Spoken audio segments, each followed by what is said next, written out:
The day begins in the village outskirts, where the town's rhythm blends with the pulse of the land itself. The sky is gray, heavy with an unspoken promise of rain. Yet the morning light casts a pale glow over the stone quarries, gleaming like the remnants of a forgotten age. In the silence before dawn, there is only the distant echo of birdsong, the rustle of leaves in the cool wind, and the sound of a single pickaxe striking the earth.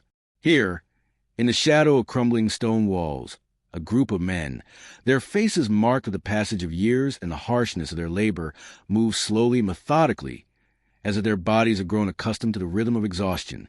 Their names are forgotten, their faces faded in the annals of time. But they are here, tethered to a land that is as unforgiving as the stones they pry from its depths. These men, silent, stoic, are the lifeblood of the village's construction, the unseen architects of its fortresses, its bridges, and its roads. Their task is simple: to extract the raw stone from the earth, to break it, to transport it, and to shape it into something that will endure. Yet in their toil, there is nothing simple. Every stone they lift, every rock they crack, is a weight that sinks into their very bones, a burden that never truly leaves. As the sun begins its slow climb, a pale, reluctant thing, the air shifts from the cool of the night to the damp warmth of the day. The scent of wet earth fills the air, mingling with the sharper tang of metal, the iron of their tools, the ancient steel pickaxes that have seen generations of men. The sound of hammers striking stone echoes through the quarry, each blow vibrating through the bones of the workers. Their muscles strain with each swing, their bodies slick with sweat beneath the weight of their tattered tunics. They do not speak, for there is no need. The rhythm of their work is a language they understand, a language older than the village itself. Their hands, gnarled and scarred, grip the handles of their tools with a kind of weary resolve. The texture of the wood is rough, the surface worn smooth by years of use, yet it is the only thing that connects them to the world beyond the stone. They do not ask for rest, for respite. There is no time for such luxuries. The earth does not pause for them. The stones do not soften with the passage of time.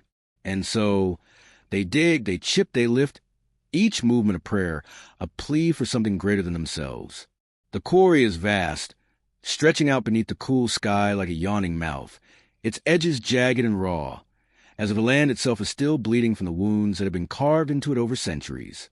The men work in groups, each man focusing on a specific task, their actions synchronized as if choreographed by the very earth itself. One man works the pickaxe, driving it deep into the rock, while another follows behind with a mallet, driving wedges into the cracks that begin to form. The stone groans under the pressure, the sound a low, ancient cry that reverberates through the quarry. It is the sound of struggle, of resistance, of an ancient force that refuses to be broken. Above them, the sky begins to darken, the clouds gathering into a thick blanket of gray, threatening to release their burden of rain. But the workers do not falter. They continue their labor, each blow of their tools a small victory over the land that resists them. The air grows heavier, the scent of rain mixing with the dust of the quarry, a thick, pungent smell that clings to their skin. The weight of the stone seems to grow with each passing hour, pressing down on them, driving them deeper into the earth's embrace. The men's faces are hard, etched with lines that speak of a lifetime spent in toil. Their eyes are sunken, tired, yet there is a kind of quiet determination in them. They know that the stones they break will never bear their names, will never carry their mark. The walls they help to build will stand tall for centuries, but they will crumble long before the stones do. And yet, there is a kind of nobility in this forgotten labor. The stones are not just raw material. They are a symbol of endurance, of persistence, of something that will outlast them, even if no one remembers the men who shaped them. As the day wears on, the temperature rises, and the sweat on their brows mixes with the dust that coats their skin. The sun breaks through the clouds, casting harsh, angular shadows across the quarry floor. The men move in a kind of rhythm, their bodies moving in time with the pulse of the earth beneath them. The air is thick with the sound of their labor, the rhythm of the pickaxe striking stone, the clink of metal on metal, the low murmur of their breathing as they strain against the weight of their work. There are moments, brief and fleeting, when one of the men will pause, wiping the sweat from his brow with the back of his hand, his breath heavy in his chest. His eyes flicker over the quarry, as if searching for something, anything, to remind him of the world beyond this place. But there is no escape. The quarry is both prison and sanctuary, its walls rising around them like the very earth's embrace. The men are bound to it, as much a part of the land as the stones they break. They are the heart of the village, the foundation upon which its future is built. Yet they are also its ghosts, fading into backdrop of history, their names lost to time. As the sun sinks lower in the sky, casting long, jagged shadows across the quarry floor, the men begin to gather their tools. The work is far from over, but for now, the day has come to an end. Their bodies ache, their hands raw, but they will return tomorrow, and the day after, and the day after that. The stones will still be there, waiting for them, silent and unyielding, as if mocking their efforts. The sound of their footsteps on the hard ground is soft, almost reverent, as they leave the quarry behind. Their faces are tired, their eyes distant, as if the weight of the day's work has already begun to settle into their bones. They do not speak of the work they have done, for there is no need. The stone will endure, the wall will stand, but they will not. And so they walk in silence, carrying the burden of the earth with them, even as the sun sets and the world falls into darkness. The night brings no relief. Their dreams are filled with the echo of pickaxes striking stone, the sound of stone breaking beneath their hands. The smell of earth and sweat lingers in their nostrils, a reminder that tomorrow they will return to the quarry, to the endless task that has no end. In the quiet darkness of the night, as they lie in their simple beds, they are already thinking of the stones, already preparing themselves for another day of labor that will leave no mark, no memory, no trace of their struggle. But they will keep working. They have no choice. The stone does not care for their suffering. The land does not care for their weariness. It is only in the weight of their labor that they find meaning, in the rhythm of their toil, the pulse of their bodies against the pulse of the earth. The stone may never speak their names, but it will remember the hands that shaped it. It will remember the men who labored, whose bodies bled and ached, whose hands grew calloused and broken.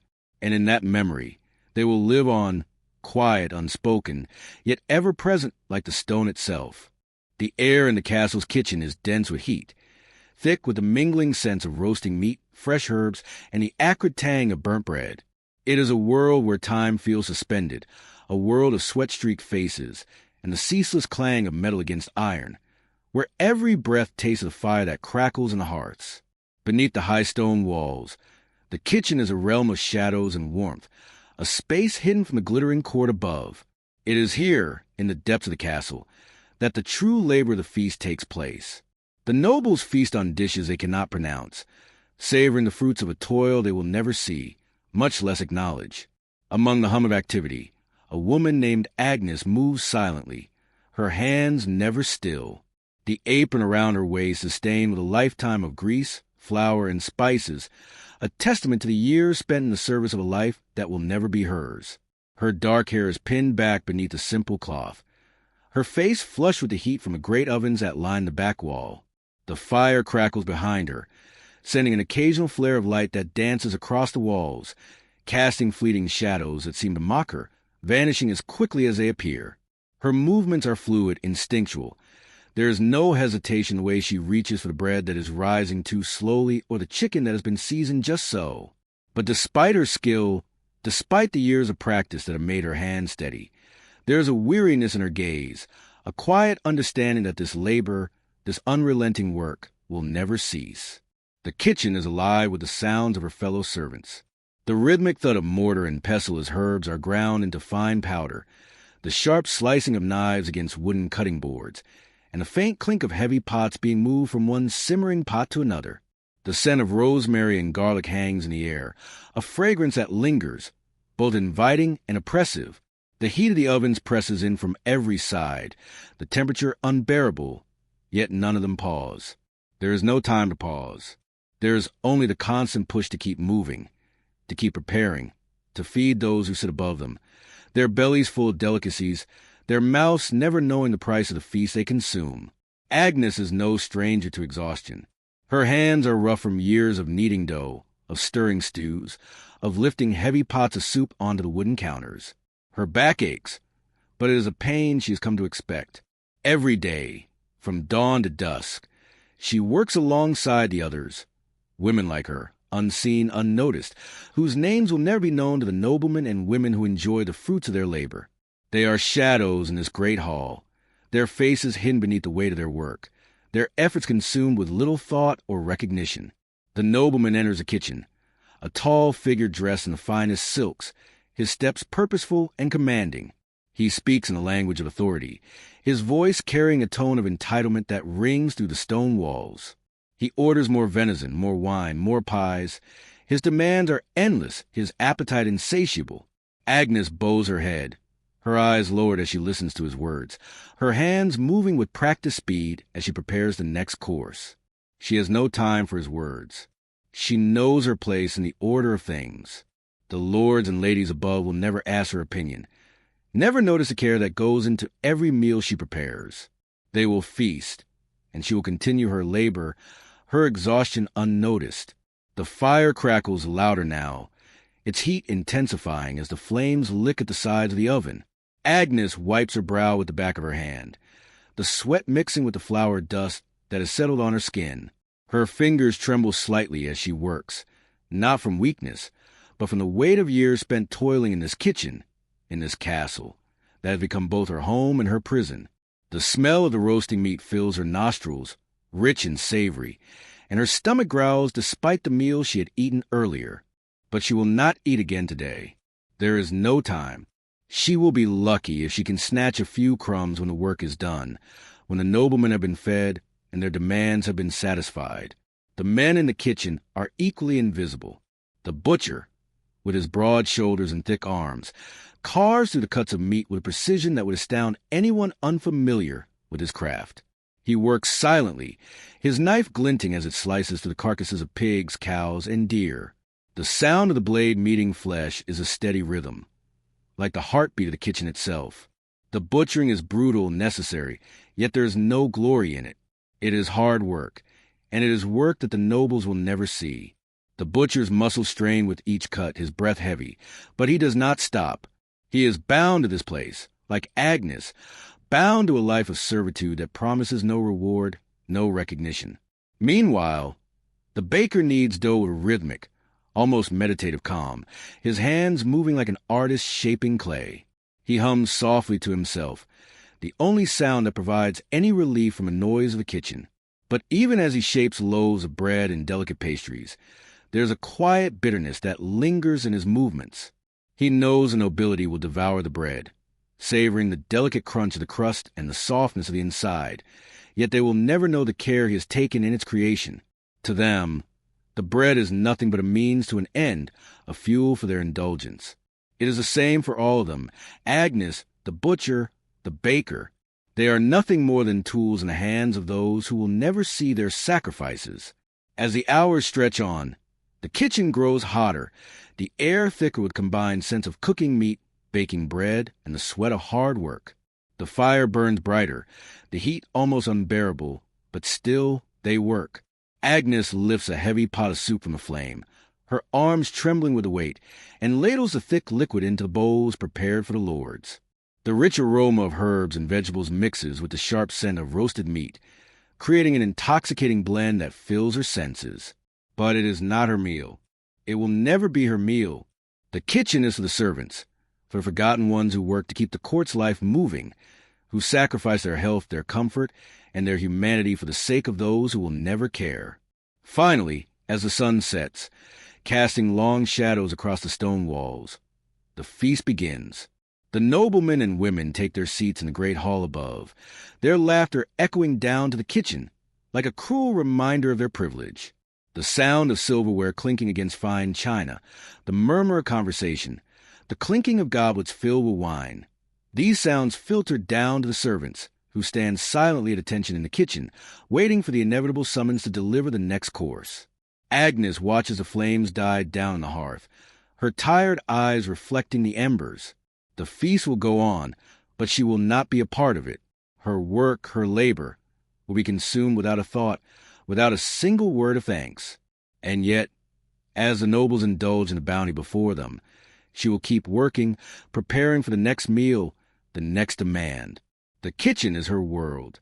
The heat, the smell, the constant motion, it is all she knows. The castle above may be filled with laughter and joy, but down here, in the heart of the kitchen, there's only the silence of the unseen labor, the endless rhythm of toil that will never cease. As the evening wears on and the sounds of the feast drift away into the night, Agnes will return to her small room, her body aching, her mind heavy. She will lie down on her straw mattress, her stomach growling, and close her eyes, only to dream of more kitchens, more feasts, and more the same work that would define her life. The nobles will sleep in their feathered beds, oblivious to the women like Agnes, whose hands have shaped their every meal. But Agnes, like so many others, will continue. For the kitchen is her kingdom, and the labor, though unseen, is what keeps the castle alive. At the edge of the village, beyond the hustle and bustle of the market and the grand stone homes of the village leaders, there lies the well. It is ancient, worn smooth by centuries of use, and surrounded by the overgrown remains of old stone walls that once marked the boundary of the village. The air here is cooler, tinged with the smell of moss and damp earth, and the only sound is the faint lapping of water against the stone. The well, deep and mysterious, has stood long before the village itself, and will remain long after it fades into the past. It is a place of life, also of quiet solitude, where the boundaries of the human world meet the endless depths of the earth. And it is here that the well-keeper, a man named John, performs his daily labor. His hands, weathered and worn, grip the iron handle of the well's great bucket, pulling it slowly and laboriously from the dark depths. Each day, he arrives at the well before the first light of dawn, when the air is still and cool and the earth is shrouded in silence. His work is not one that calls for ceremony or recognition. It is a quiet, solitary task, driven by the unspoken needs of the village that depends on him. John is a man of few words, and in this place, words have little value. What matters is the work, the rhythm of the bucket descending into the well, and then rising again, laden with water that will nourish those who do not even see the man who provides it. The well-keeper's movements are mechanical, honed by years of repetition. His back aches from the weight of the heavy buckets. His muscles sore from the constant strain of hauling water from the depths. Yet, he does not complain. There is no room for complaint in this work. The water must be drawn. The village must be supplied. It is a simple, necessary task, one that sustains life, yet never receives thanks. The villagers know him only by the roughness of his hands, the faint scent of earth that clings to him, and the silent figure that moves in the early morning hours. They do not stop to acknowledge him, not even when they come to collect the water that he has drawn. The sound of the bucket scraping against the stone as it ascends from the depths is a familiar one, a noise so deeply embedded in his memory that it has become part of him. The rhythm is constant, unyielding. The creak of the rope against the pulley, the splashing of water as it settles in the bucket, the slow, deliberate pace at which the water rises. All these sounds make up the soundtrack of John's life. And yet, for all the noise of his labor, there is an underlying silence that pervades this place, a silence that is felt more than heard. It is a silence of being unseen, of being overlooked, of living a life that is necessary, yet unremarkable. The water, when it finally reaches the surface, is clear and cold, a stark contrast to the heat of the day that is already beginning to creep into the air. John's hands, rough and cracked from years of exposure to the elements, slip beneath the surface of the water, feeling its coolness, its refreshing weight. For a moment, there is peace, as he lifts the heavy bucket from the well and sets it gently on the ground.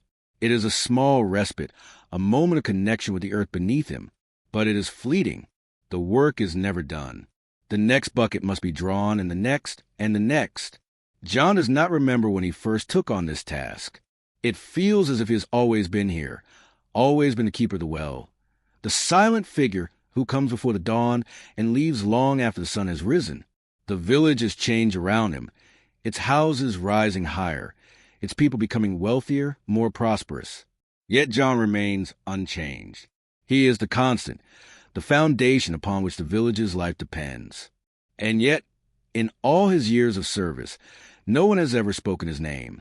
He is the well-keeper, nothing more. His work is essential, but he is not seen. The villagers come and go, their lives unfolding before him like a series of fleeting moments. But he remains rooted to this spot, to this task, a figure in the background, silent and unseen. The well itself is ancient, as old as the village, perhaps even older. Its stone walls are smooth and worn, shaped by centuries of water flowing in and out, each drop a reminder of the passage of time. There are markings on the stones, faded carvings of symbols and words that have long since lost their meaning. No one knows who carved them or why. They are part of the well's history, a history that stretches back to a time before the village was even a thought in the minds of men. But for John, these markings are just another part of the landscape, another detail that fades into background as daily work. As the sun rises higher, casting its light across the village, John's labor continues. The villagers begin to stir, emerging from their homes, their voices rising in the distance. The sound of children laughing, the clatter of carts being loaded, the hum of life returning to the village. These are the sounds that mark the beginning of another day. But John is already deep in his work, his hands moving with practiced precision as he draws the next bucket of water. He will not stop until the well is full, until the village is supplied, until the day's work is done. And when it is, he will retreat into the shadows once more, unnoticed, his labor completed. The water that he draws will quench the thirst of the villagers, will wash the clothes of the women, will feed the animals in the stables. But it will never nourish him. His work is a sacrifice, a gift given freely but never acknowledged. No one will thank him for the water he provides. No one will stop to recognize the hours he spends at the well, hauling bucket after bucket from the depths. And yet, this work is sacred to him. It is a duty, a responsibility that have been passed down from generation to generation, a task that he carries without question. The well keeper is not a man of great dreams or aspirations. His life is simple, defined by the steady rhythm of the bucket rising and falling, the sound of water flowing into the village's homes, and the unspoken promise that he will always be there, drawing the water, providing what is needed, whether or not anyone notices. As the day wears on, the villagers begin to collect their water, filling their pitchers and buckets with the clear, cold liquid that will sustain them. They do not stop to look at John, to thank him, or to ask him how he is doing. They simply take what they need and move on. The well keeper watches them, his gaze distant, his heart heavy with a quiet loneliness. He has given his life to this task, yet he remains invisible to those he serves. The water is his gift, but it is a gift that is never acknowledged. The sun begins to set, casting long shadows across the village, and John's work finally comes to an end for the day. He lowers the final bucket of water into the well, feeling the weight of it as it sinks into the depths below. The last echoes of his labor fade, and for a brief moment there is silence. The village is still, the only sound the soft rustling of leaves in the evening breeze. It is a peaceful moment, but it is fleeting. John knows that tomorrow will bring the same work, the same tasks, the same rhythms. The well will need to be filled again, and he will be there, ready to perform the same labor he has performed for years. As the stars begin to appear in the darkening sky, John begins to gather his tools, preparing to leave the well behind. The day is done, and he will return to his small, humble home, where the fire will be low and the bed will be cold. He will sleep for a few hours, his muscles sore, his hands cracked and raw from the day's work. But in the morning, he will rise again, just as he has for so many years, and return to the well, to the water, to the quiet labor that sustains a village and yet goes unseen. The water will continue to rise and fall, to flow in and out of the earth, and John will continue to draw it again and again. His name will never be remembered, his face will never be seen. But the well will stand and the water will flow, and in that quiet, invisible labor, John will find his purpose, his meaning, and his place in the world. The monastery stands in quiet solemnity at the edge of the village, its stone walls weathered by centuries of wind, rain, and the quiet passage of time. The bell tower rises above the abbey like a silent sentinel, its deep tolling marking the passage of the hours, its resonance a reminder of a world that is constantly moving, shifting, dying. It is a place of reflection, of prayer, of eternal memory. And yet, beyond the sacred walls, in the shadow of the cloister, there is another world, one that is far less revered, a world of labor, toil, and quiet sacrifice. It is here, on the edge of the monastery grounds, where the grave digger works. His name is Thomas, a man whose face is as weathered as the stone of the abbey, whose hands are rough in the years spent digging in the cold earth, pulling bodies from the depths of the grave and burying them beneath the soil. The work is both a duty and a burden, a calling that neither brings glory nor recognition. It is a kind of labor that goes unnoticed, unappreciated, a necessary task in a world where death is inevitable, but where no one wishes to confront it. The earth here is heavy, soaked with the dampness of the surrounding monastery grounds. The ground beneath Thomas's boots is soft, but the task before him is unyielding. The spade in his hands is old and worn. It's with scar from years of use. His muscles strain with the effort as he sinks the blade of the spade deep into the soil, his back bending with the weight of the task. His breath is steady, a rhythm to match the steady beat of the work. The earth groans beneath him, resisting his every movement.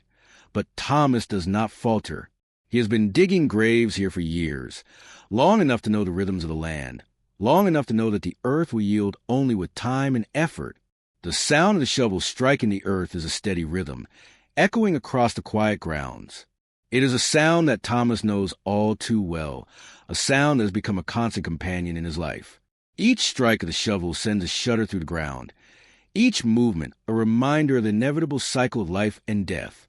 The ground, though soft, feels like stone beneath his hands, as if it holds the weight of every soul that has passed through it. It is a weight that Thomas feels deeply, though he never speaks of it. The grief that fills the earth is not his to carry, but still it lingers in the air, in the very soil he digs through, a reminder that death is always present, just beneath the surface. As the sun rises higher in the sky, the heat of the day begins to bear down on Thomas's back. His brow is damp with sweat, his hands slick against the handle of the spade. He pauses for a moment to wipe his forehead with the back of his hand, his eyes scanning the horizon, watching as the morning mist begins to burn away. The quiet stillness of the monastery grounds is interrupted only by the sound of his labor, the creak of the spade as it cuts through the earth, the soft rustling of leaves in the trees. It is a sound that is at once peaceful and unsettling, for in this place, beneath the ancient stone walls, life and death are forever intertwined. Thomas digs deeper, the hole widening as he works, his movement slow but steady. The scent of earth fills his nostrils, a sharp, pungent smell that clings to his skin, to his clothes. It is a smell that he has grown accustomed to over the years, a smell that has come to define him. He is the grave digger, the keeper of the dead, and this scent, earth, decay, and the passage of time, will never leave him. It clings to his clothes, to his skin, even to his soul. He feels it with every breath, a constant reminder of the work he does, of the lives that pass through his hands. The digging is hard work, but it is work that Thomas does without complaint. He is used to the weight of the shovel, to the ache in his back and shoulders, to the sting in his hands from the rough handle of the tool. There is a rhythm to the labor, a kind of quiet grace in the way he moves through the task. Each scoop of earth, each toss of dirt, is done with purpose, with an almost meditative focus.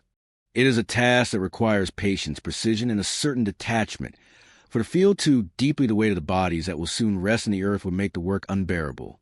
The sun continues to rise, casting long shadows across the ground.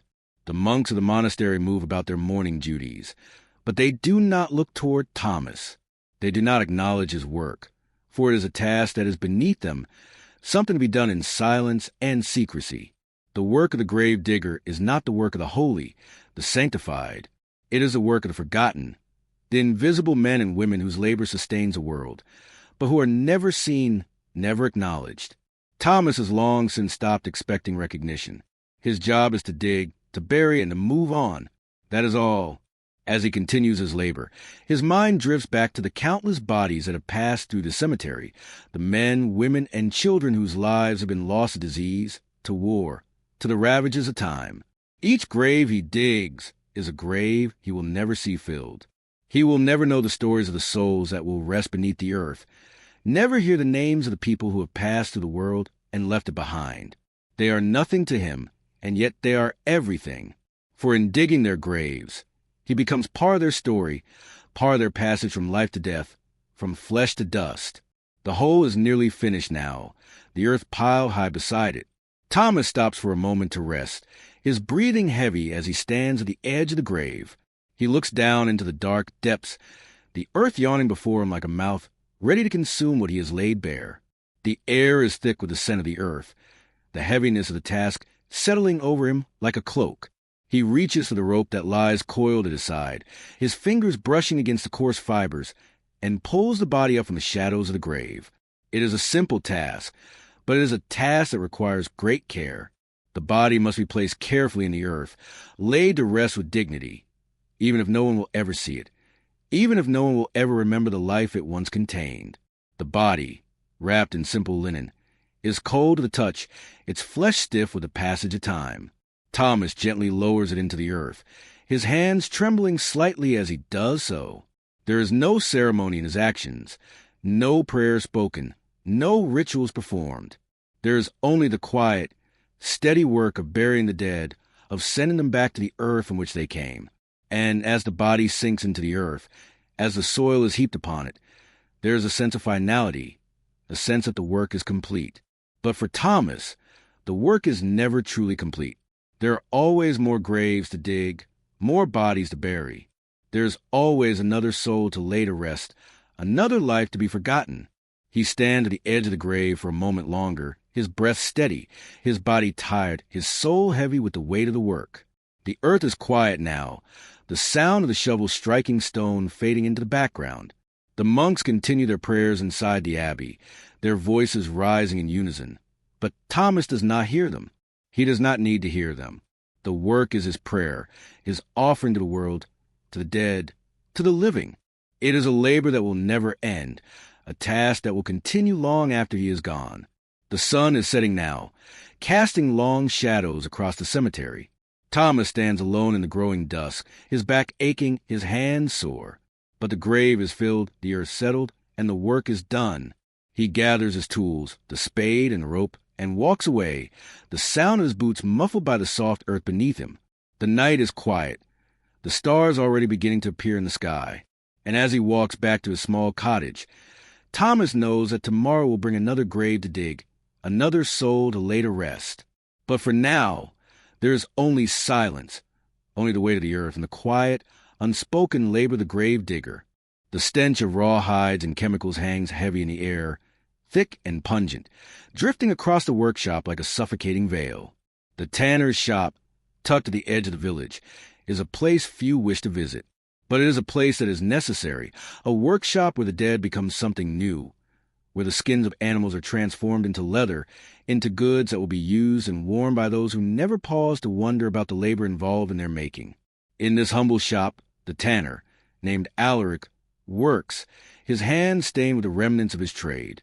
The air is thick with the smell of smoke, of urine, of ash, and the sour tang of tanning agents. It is a smell that clings to everything, to the tools, to his clothes, to his very skin. It is a smell that will follow him long after he leaves the shop, lingering on his body, in his hair, in the very folds of his flesh. To the village, he is an invisible man, one whose work is essential, but whose presence is barely acknowledged. Alaric's workshop is small, tucked away behind the larger homes of the village's wealthy. Its walls are darkened by years of smoke and soot, and its floors are covered in a layer of dust and ash. The leather he works with is draped across every available surface, on racks, on tables, on wooden frames that stretch the skins taut, preparing them for the tanning process. The smell of animal hides, raw and unyielding, is ever present, seeping into the bones of the workshop and leaving a mark on everything it touches. He stands before a large vat of steeping brine, the skin of a deer submerged within, its flesh slowly becoming softer with each passing hour, day, week. The skin, once stiff and lifeless, begins to take on a new form. The transformation is slow, deliberate, and painful. The air around Alaric is warm from the fire that burns beneath the vat, sending faint waves of heat across his face. His brow is beaded with sweat, but he does not stop. He knows no other way of life, no other existence than this. His hands are calloused, the skin cracked and raw from years of work. He picks up the hide with a practiced ease, his fingers pressing into the softening flesh as he checks the texture, feels the elasticity, the moisture content. The process of tanning is long and grueling, a ritual of patience and repetition. First, the skin must be scraped clean of any remaining fat and flesh. Each stroke of the knife a delicate dance between control and precision.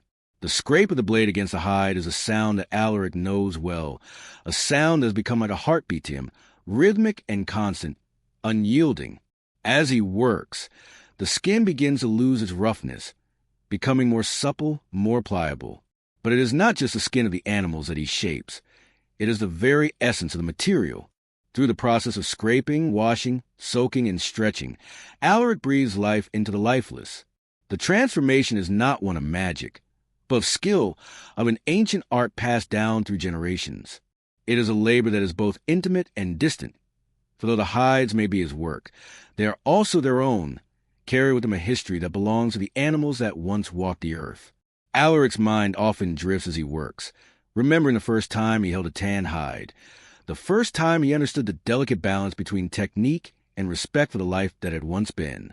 He remembers the elder tanner who taught him the trade, the old man's hand steady and sure as he worked the hides, his face marked with years of labor, a life spent in the same cycle of skin and leather. The old man's lessons have been simple. Know the hide. Let it speak to you. Listen to what it tells you. It was advice that Alaric had carried with him ever since, advice that had shaped the way he approached each skin, each hide, each piece of raw material. The workshop is dark, lit only by the flickering flames of the hearth and the dim light that filters into the small, dust-streaked windows.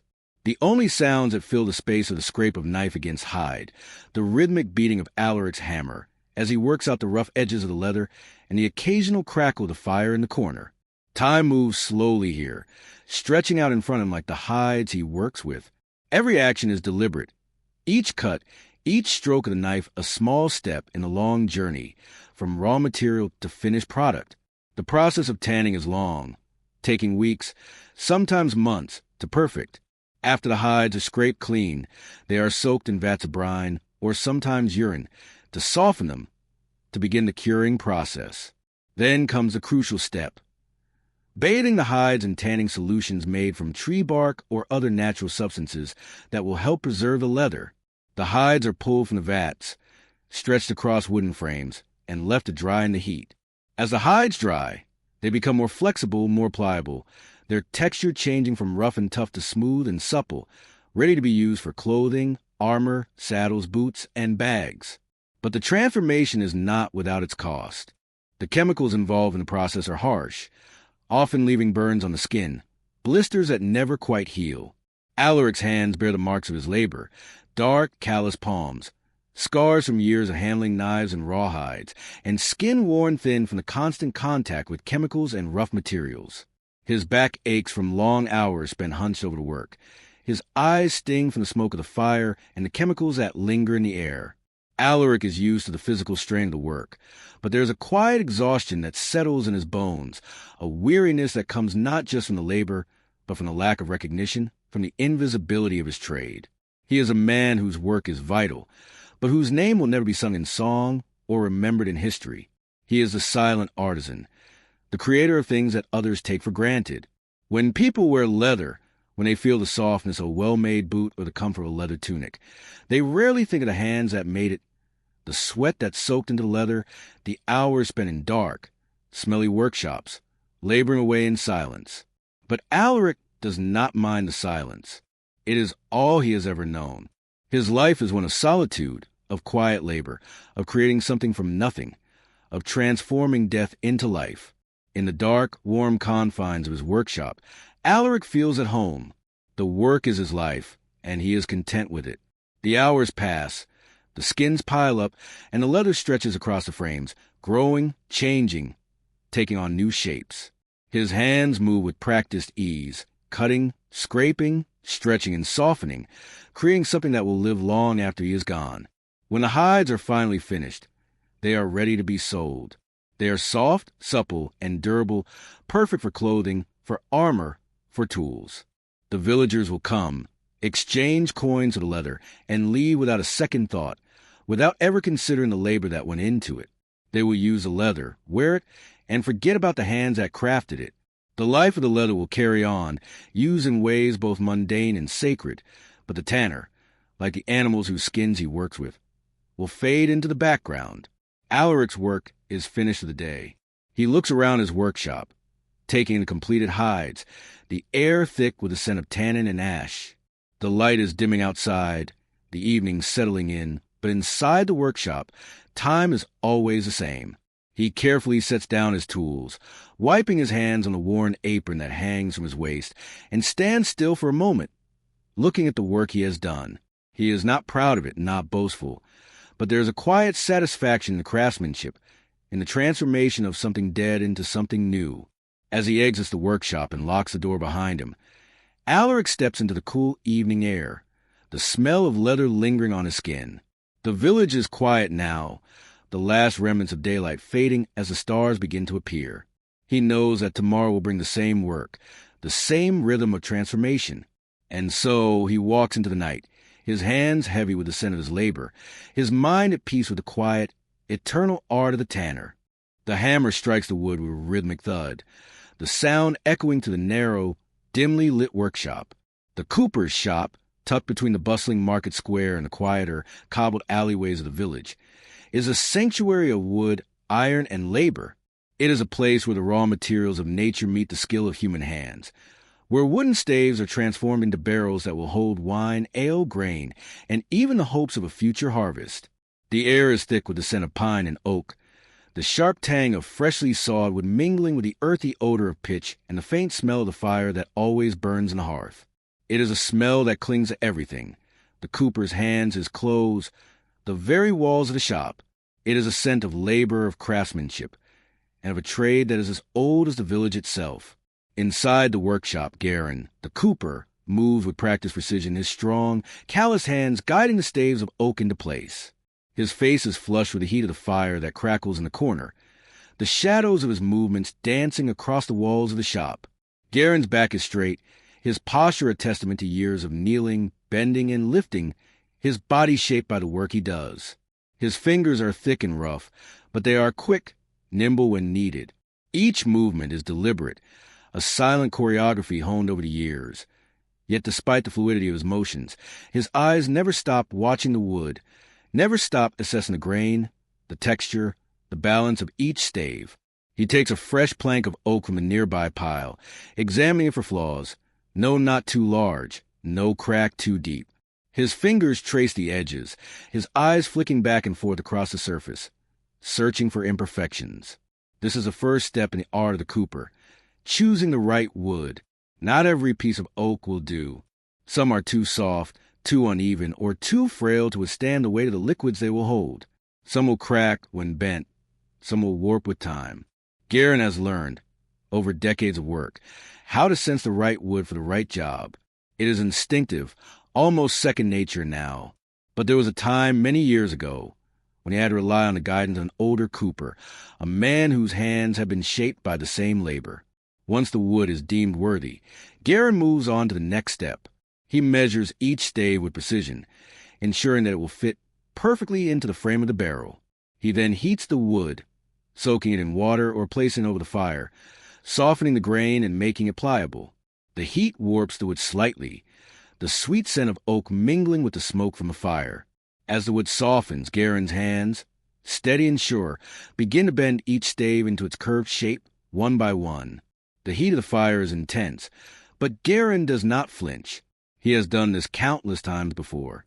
Each curve is an intimate moment between craftsman and material. The bend must be perfect, for if it is not, the barrel will leak, the seal will break, and all his labor will be for naught. The process is slow, and it requires great care. As Garin bends each stave, the air in the workshop grows warmer, the scent of fire mingling with the scent of wet wood. He pauses to steady his breath, the muscles in his back aching slightly as he pushes the stave into place. Sweat glistens on his forehead, but he is absorbed in the rhythm of his work. The noise of the hammer rings out, the thud of metal against wood, the metallic scent of iron mingling with the sweet, earthy fragrance of oak. His hands are slick with sweat, but they move without hesitation, guiding the staves into place, fitting them together like a puzzle. As the barrel begins to take shape, Garin's body moves with an almost meditative grace, his movements precise, deliberate, yet fluid. He fits the metal hoops around the wooden staves, each hoop a tight seal, holding the barrel together with a force that seems disproportionate to the simplicity of the task. But Garen knows that the strength of the hoop is everything. If the hoops are not tight enough, the barrel will leak. If they are too tight, they will crush the wood. It is a delicate balance, one that requires years of experience to master. Once the barrel is sealed, Garen runs his hand over the smooth surface of the wood, feeling the curves, checking for flaws. There is a moment of satisfaction, of quiet pride, as he steps back and surveys the finished product. The barrel, now complete, is a thing of beauty. The wood is smooth, the hoops firm, and the shape is perfect. It is ready to be filled with whatever liquid or grain the village requires. In the coming days, the villagers will come to collect their barrels. Barrels for wine, for ale, for pickled vegetables, for flour. They will pay Garen with the coins they have earned through their own labor, and he will go back to his workshop to begin the process again. His name will never be remembered by most, but his work will continue. For Garen, the cycle is endless. The barrels must be made. The work must continue. The craft of the cooper is one of practicality, yes, but it is also one of artistry. There is beauty in the curve of the staves, in the precision of the joints, in the way the wood fits together seamlessly. But it is a beauty that is rarely seen, for the barrels are often used and forgotten, their purpose fulfilled, and their beauty hidden away. Few stop to consider the craftsmanship that goes into their making. The people who use them rarely think of the hands that shaped the wood, the sweat that went into bending the staves, or the care that was taken in securing the hoops. They see only the barrel itself, its function, its purpose, its utility. But Garen sees more. He sees the labor, the love, the artistry in each barrel. He sees the long hours spent in the dim light of the workshop, the aching muscles, the quiet satisfaction of a job well done. The work is exhausting, both physically and emotionally. Garen's hands are raw from the constant friction of the wood. His back aches from hours spent bent over, fitting staves, tightening hoops, and checking for imperfections. The air is thick with the smell of the fire, the smoke, the wood, and the metal. Yet, for Garen, there is no other way of life. This is his trade, his craft, his calling. He was born to it, raised by a father who was a cooper before him, taught by an elder who showed him how to bend the wood just so, how to fit the hoops tightly, how to feel the grain of the wood with his fingers and sense what it would become. And now, Garen passes those skills on to his own sons, who watch him work with wide eyes, absorbing everything. They, too, will learn the craft, and one day they will take over the workshop, continuing the cycle of craftsmanship and labor. But for Garen, the work is never truly finished. There's always another barrel to make, another stave to bend, another hoop to tighten. And though the world outside may change, though the village may grow and the demands for barrels may fluctuate, Garen remains steadfast in his trade. His name may not be remembered by history, but his barrels will live on. They will hold the fruits of the harvest, the ale of the village feasts, the wine of celebration and mourning alike. And in that, Garen finds his place in the world. As the day comes to a close, Garen wipes the sweat from his brow and surveys the workshop. The smell of wood and fire clings to him, as it always does, and he is exhausted. But there's a quiet pride in his heart. The barrels are complete. The work is done for now. He puts away his tools and steps outside into the cool evening air, the distant sound of the market settling into a lull. The stars begin to appear above the village, and Garen knows that tomorrow the work will begin again. The hammer strikes the glowing metal with a resounding clang, sending sparks flying in all directions. The rhythmic pounding echoes through the smithy, a place alive with the heat of the forge and the scent of burning coal. The farrier, named Eamon, stands before the anvil, his face flushed with the intensity of his work. His arms are thick with muscle, shaped by years of striking, shaping, and hammering iron into something useful, something essential. In front of him, the horseshoe is nearly complete, its surface glowing a deep red from the heat of the fire. The farrier's workshop is small but well organized, with tools hanging on the walls and the constant hum of the fire in the furnace. The smell of smoke, sweat, and metal fills the air, a combination so familiar to Eamon that it is a part of him, a scent that will follow him long after he leaves the forge. The rhythmic sound of the hammer is joined by the crackling of the fire and the occasional hiss of water as it splashes onto the heated iron. The eye in the fire is never still, always waiting, always ready to be shaped into something new. For Aemon, there is no greater joy than watching the molten metal transform under his hammer, the way the steel bends and takes shape, becoming something that will carry weight, bear burdens, and serve a living creature. Aemon has spent his life as a farrier, learning the trade from his father, who in turn learned it from his own father. The work is passed down through generations, a skill set perfected by years of practice, and a deep understanding of both the metal and the animal. To be a farrier is not simply make horseshoes. It is to maintain the balance between man and beast, to ensure that the horses that carry the warriors, the farmers, and the traders are well equipped to do their work. Without the farrier, the horse is crippled, and without the horse, the world falters. The fire burns bright, and Aemon, with a steady hand, places the glowing horseshoe back on the anvil. His hammer rises and falls in steady rhythm, each strike adding definition to the metal, shaping it into the precise curve needed to fit the horse's hoof. The metal is malleable now, soft from the heat, but with every strike of the hammer, it becomes stronger, more defined. Aemon's movements are fluid, practiced. He does not think about the hammer's weight, the fire's heat, or the pounding of the metal. He thinks only of a horse that will wear the shoe, the way it must fit just right, not too tight, not too loose, to protect the hoof and ensure that the animal can walk without pain. There is a reverence in the way Aemon works, a quiet respect for the horse and its role in the world. It is a bond that has existed since ancient times.